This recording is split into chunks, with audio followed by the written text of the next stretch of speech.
Hi there, it's Jenna from scribblinggrace.com. Today I am going to show you guys how I do capital letters in calligraphy. This has been asked for over and over again, and I'm happy to finally be doing this tutorial for you guys. Today basically I'm just going to show you two ways that I personally do capital letters, and I'll briefly go over how I connect them as well to the rest of my word. So I have a little printable for you guys that's free. Just get it at my website. It's at scribblinggrace.com/capital letters, and I'll put that link in the description below. And so it's just a really quick little printable with my two styles and then also a blank sheet. So today I'm going to use this blank sheet, and the way I recommend using these printables is by getting some tracing paper and using the tracing paper on top of it to go ahead and practice the lettering. That way you don't have to keep printing it out a bunch of time, wasting ink, and tracing paper is pretty cost efficient. So I'm just gonna go ahead and show you guys how I do this. Let's go. All right, so hopefully my desk, messy desk isn't too distracting here, but I will put all of the links to all of the supplies that I use, like the tracing paper and the pen that I'm going to use, in the blog post that goes along with this video. Same place you can find the printable, scribblinggrace.com/capital letters. And so today I'm going to use the Tombow Funosuke soft tip. If you've been following me for a while, you know I use these pens all the time. I think they're wonderful for beginners and those just starting out with calligraphy. They're pretty easy to work with. So they're also great for Bible journaling because they don't bleed through and they're waterproof. All right, so I'm gonna go ahead and just show you how I quickly, like, two types of each letter that I do, just like in my worksheet here. And so I use the same one. If you have seen my brush pen calligraphy bounce letter tutorial, I use this same practice guides here. So that's a really fun tutorial, and I recommend you check that out. And if you don't know anything about brush pen calligraphy, I have a brush pen calligraphy tutorial basics, and I have a faux calligraphy basics, which will help you get the idea behind it, because I'm not going to touch too much on the technique here because I talk more about those in those other two blog posts. And again, I'll put all the links that you need in the description below. Okay, so for capital letters, if you saw my lowercase letters, I often go down to this bottom line here. This is the baseline. This is the descender. This is the baseline. This is the X height, and then this is the ascender line. And so for capital letters, I'm just going to go ahead and use this baseline, which is this line right here, and I'm going to go all the way up to the ascender, but I'm never going to really go down all the way down to the descender line here, which I do in my lowercase letters. So of course, if you really want really big letters, you could always go all the way down, but for my example here, I'm just going to keep it all one height. I'm not going to try to do any bounciness with these letters. So this is just the basics for capital letters. Okay, so my first A here, I'm going to go ahead and apply some pressure, and then I'm going to go up, apply very little pressure because this is my, sorry, I'm drawing a blank here. Upstroke. Wow. All right, so I drew a little blank here, but this line is my upstroke because I'm going up. So your upstrokes in calligraphy are always going to be thin, and then your downstrokes you want to make thicker. So when I'm going down, I'm going to apply pressure on my pen, and that's going to create that nice thick downstroke. And then I also have the midstroke, which is just kind of like whatever, whatever you feel like doing. The midstroke is not super important. So now I'm going to go ahead and do another version of an A, and this time I'm going to start up at the top and go down. So I'm doing my downstroke, so I'm going to keep it nice and thick, apply that pressure, and then when I go up, I'm going to try to apply as little pressure as I can. And then as I go back down again, apply that pressure. You can see I got a little wobbly there, but that's okay. I'm not going to stress too much about it. Again, we're just practicing, so not every one of my letters is perfect either, but that's how we learn. Okay, so this is probably the way that I do B's most often. I go down first,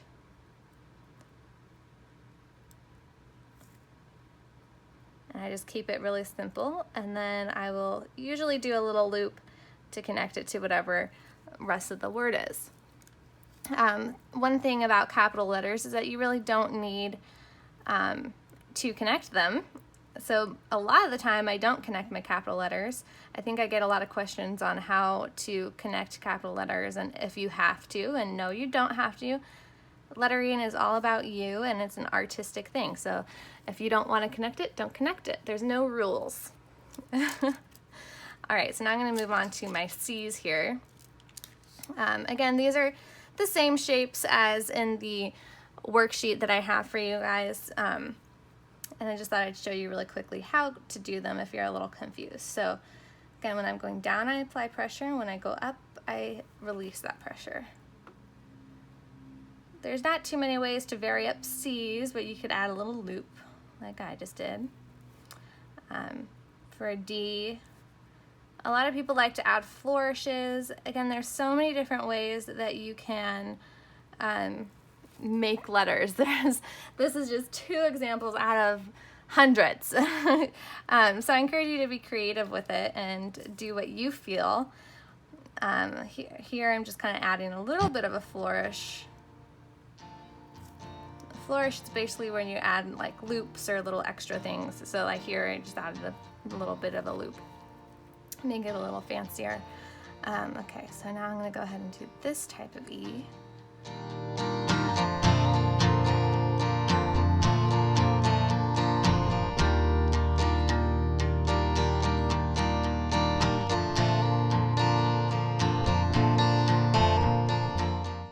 F's are another one that are a little hard to vary up. Capital F's are not my favorite. I think everyone has a couple letters that we don't like to do. Capital letters especially can be tricky because it's hard to figure out how to connect them and all of that. So these are basically exactly the same. I just add a little loop there. G's are my favorite. I always do the traditional cursive G, which is where you do a little loop.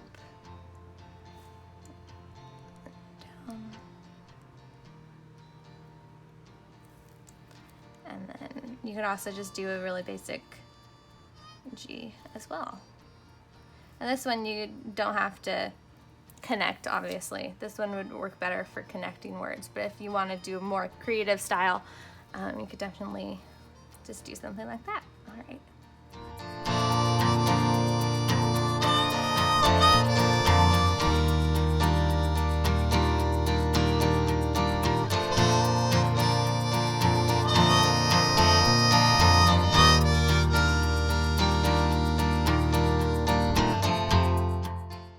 I recommend just practicing, trying to come up with ways that you like to connect your letters and come up with different styles. Look at what other people do.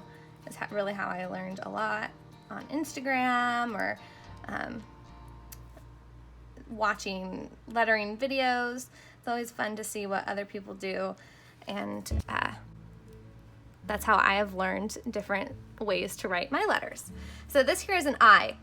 This is the traditional I where it's basically an L but with this little section right here. But you could also do kind of like a smallish J. It could also work as an I as well. I's are one of those difficult ones. Of course you could also, this one isn't in my worksheet, but of course you could also just do a normal capital I. Maybe add a little swiggle to your mid strokes there. All right, J's. This is a little more flourishy J, a little more fancy, and then of course you could also just do a normal. You could always not do this top crossbar, you can do the crossbar. Remember, there's so many different ways you can do these things.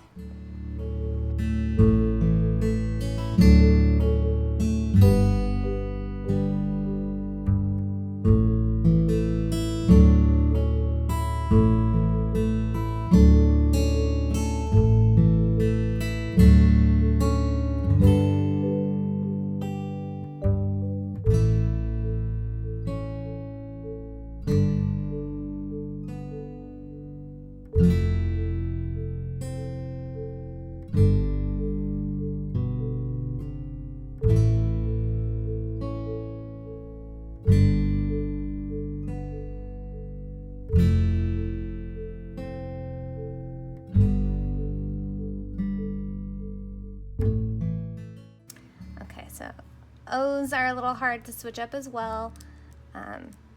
Most people just kind of leave it like a normal O, but you can see I kind of messed up a little bit, but you apply that pressure, and then when you go up, you release that pressure, and that gives you a cool calligraphy effect.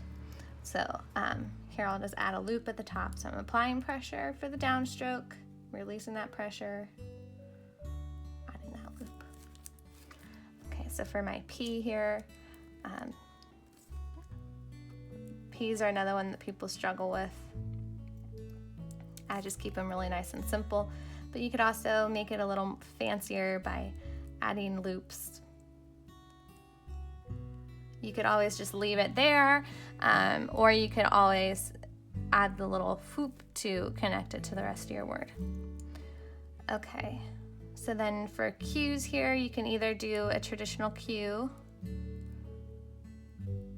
or you could do the actual cursive Q, which is more like a 2. I personally don't do that one because people don't, oh, sorry, I'm not even in the screen there. This is the normal Q, like the Q I usually do, and then this is the actual traditional cursive Q, which is like a 2, but people don't really know that that's a Q. So people get a little confused and they think, why is there a 2 in this word? So maybe some people understand cursive a little bit better, but I feel like the vast majority of people kind of forget that this is the actual traditional cursive Q. So I usually just stick with this type of Q right here. Okay, so moving on to my R.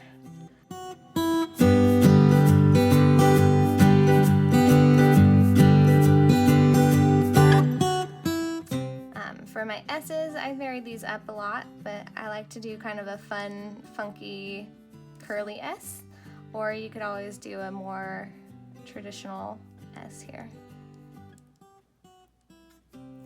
So this one obviously wouldn't work to connect if you wanted to connect the rest of your word to this S, but this one would. You could always continue on. So it kind of depends on the style that you're looking for. It's choosing between the different types of letters. So the T's here are really, you can't really vary them too much here, but you can always kind of switch the way. Just make sure that if you're going to do it this way, don't curve it too much or it'll look like a J. So you can keep it basically aligned with a little loop right there, but don't get this too big. Okay.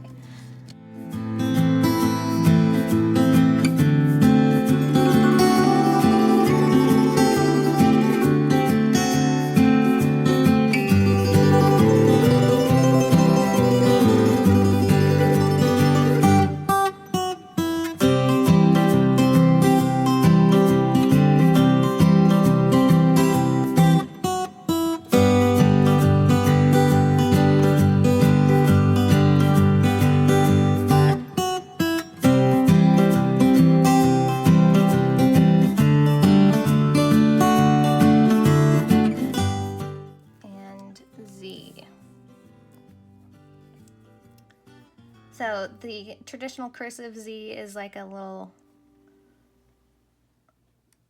I don't even know what to call that, a little 3, or you could always just do a more standard Z as well.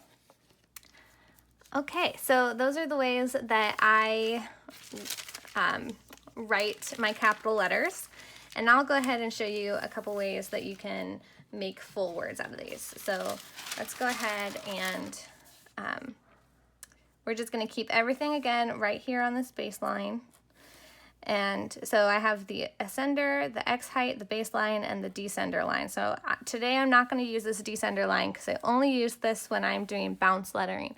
Today I'm just going to do traditional calligraphy where I stay completely on this baseline. This is what I recommend doing if you are new to lettering. If you want to do something a little more funky, definitely check out that bounce calligraphy tutorial and see how you can use this descender line as well. Okay, so let's go ahead and write out hope. So I'm going to go ahead and just start with my H.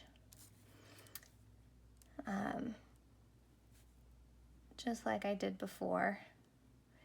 And I could either leave it here and leave it disconnected, or I can just loop up, and then I'll go ahead and add my O.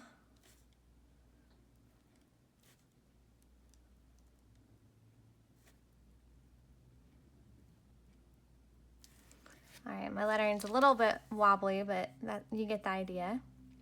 So now go ahead and, what's another word? Let's do one where I'm not gonna connect it. So I'm gonna write out savior with an S. So I'm gonna do kind of this curly S that I did earlier. Kind of funky looking S. But I'm just gonna leave it disconnected, and then I can go ahead and add my V's. I'll do a fun, funky V to go with that funky S as well.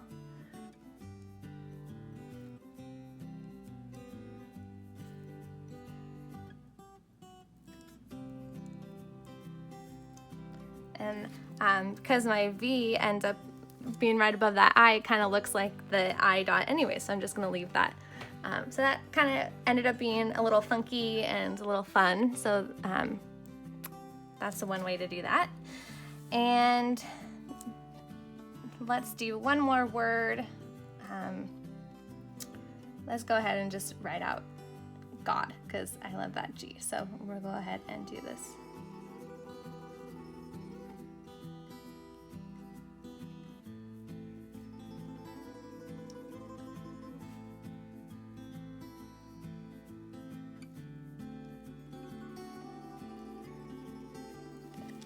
All right, so a lot of times I will bring my capital G all the way up to the top, so it looks more capitalized. Here it looks a little bit smaller, but it's okay, you still get the idea.